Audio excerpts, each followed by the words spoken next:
Friends from One Coffee. Let's give them another round of applause, friends.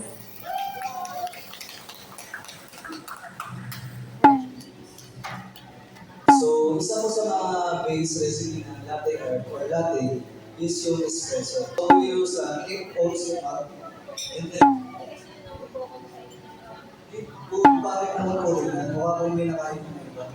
So, kung overcook ka lang ng iba. So, automatic, natapon na po siya. Kaya, dapat, pagkukul na po 1 shot, so 30 seconds na lang po ito. Brazil po, South America. So, ang flavor So there are many.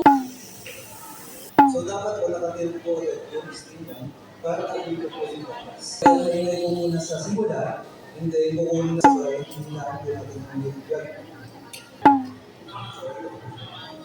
Medyo bubbles po, kasi tulad ko yan, medyo marami pong bubbles yun. Pero okay na po. Flavor na lang ba, ilagay na po natin. So, dito sa tigna, nakakas, sa kalata. So, meron po tayo art. Wow, so we have art here. Art, that's so amazing. Can we have a applause? Thank you so much, my friends from One Coffee. I guess we are all indeed a legit,